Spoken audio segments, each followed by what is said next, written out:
Our guest this morning is Dr. Sam Dasanayake, who is going to talk to us about Ayurveda common medical conditions. Good morning and welcome to our program. Good morning, Derek. Sam, first of all, what I want to ask you is that nowadays there's lots of people complain about their backaches and pains and all that. With Ayurveda, is that anything you could recommend our viewers?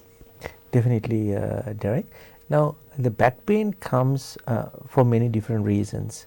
The main reason being is the posture. People really get busy at the workplace, not paying much attention to their posture.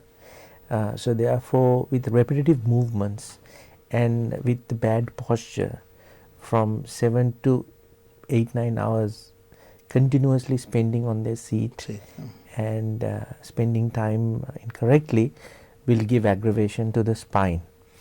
And the most often during my time practicing here, I've noticed the lumbar spine is the one that will get mostly aggravated, which is the lower back, L4, L5.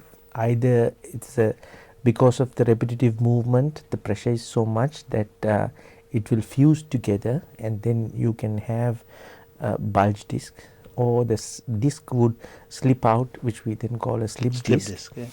Or you can have mild degeneration.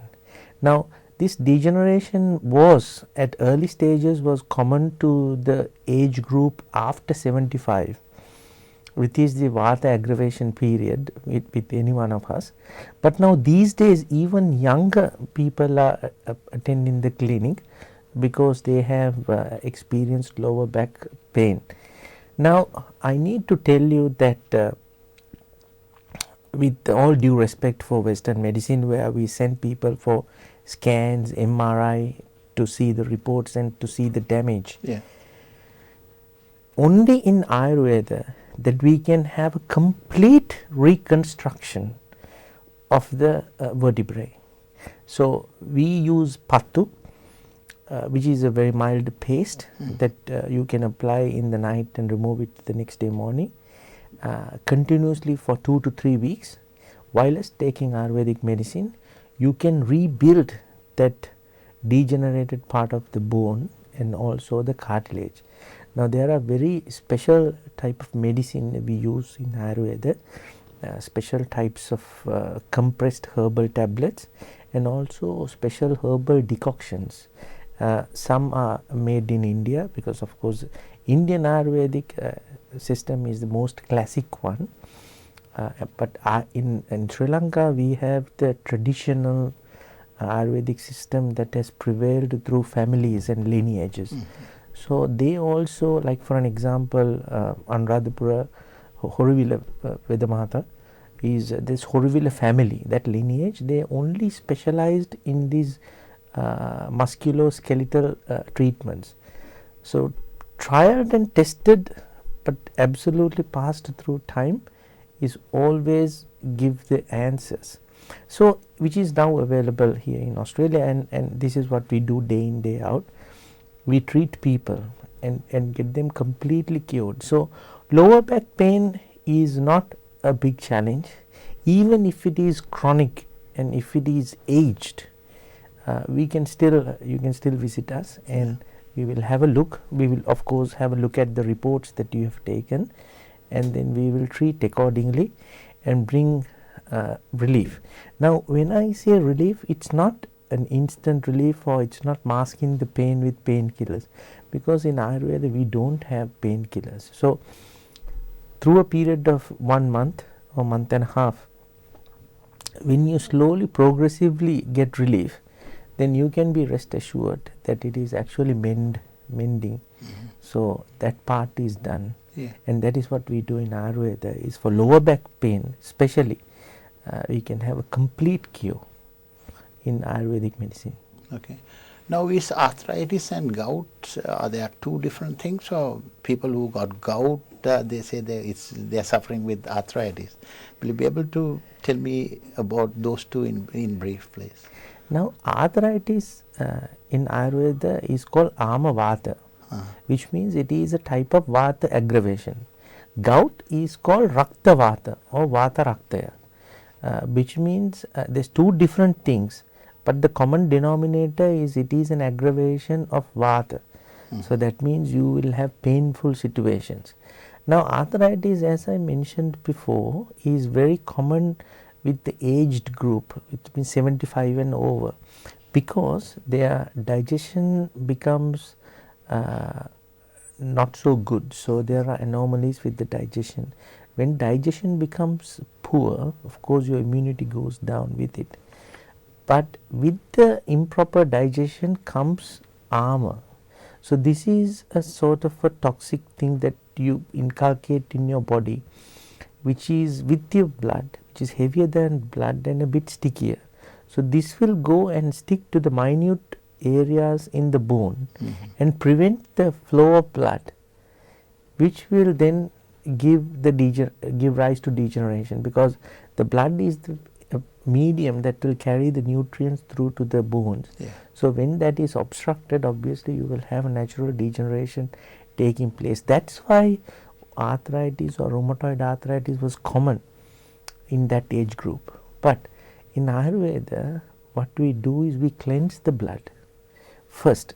That is called amapachana, which means we get rid of, slowly scrub off the armor component from the blood, and then we start the rejuvenation part, so rebuilding the bones and tendons and cartilage. Now when it comes to gout, there is another additional panchakarma treatment that we do, which we call rakta shodhana, which means again scrubbing off the blood to make it more purified, and then we give the rejuvenating herbs to rejuvenate and rebuild the area. Gout is a very painful condition, so is arthritis and rheumatoid arthritis, but it can be completely cured in terms of Ayurvedic approach. But it should be mentioned here that panchakarma treatments are very essential. So what are these panchakarma? Panchakarma means vamana, virechana, pasti, anuloho basti and nasya. So which means there are certain medicine that is applied through nose, certain massage type things that we actually completely submerge the patient with therapeutic oil, and we also give them steam, herbal steam. So you sweat out and open your channels and strota, so your body becomes more permeable and more efficient in terms of expelling the waste and absorbing and taking nutrients through your veins, blood, bones, sweat and all these areas. So channels, we clean the channels. Now in Ayurvedic terms, anyone who's having a healthier life every 6 months should do a bowel cleansing. Now when people misunderstand when I say bowel cleansing, is it to take a laxative? No. Bowel cleansing is, of course, there are laxative properties in it, but the medicine also cleans your bowels. This is very important. No matter how healthy and what a healthier diet you have, we in this part of the world, we take very high nutritious value of food. Along with it comes the preservatives. Yeah. Along with it comes the things that will make it more palatable to us.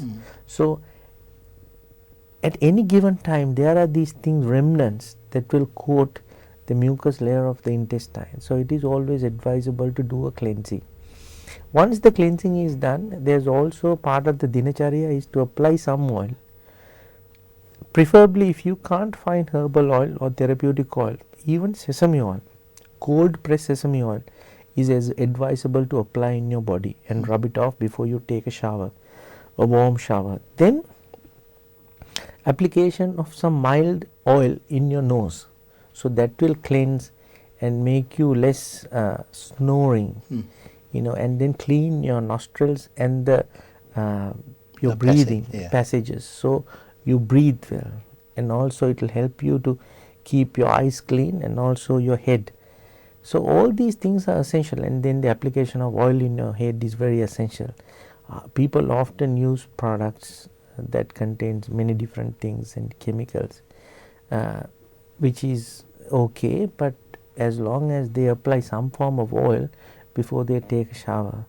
So you don't block the passage, you don't block the scalp, which is an area that should be kept open for breathing. Okay. So this is where the Ayurvedic approach will help you to stay healthy and also stay away from naturally occurring causes that will help you to degenerative processes. So it will help you to stay alive and young.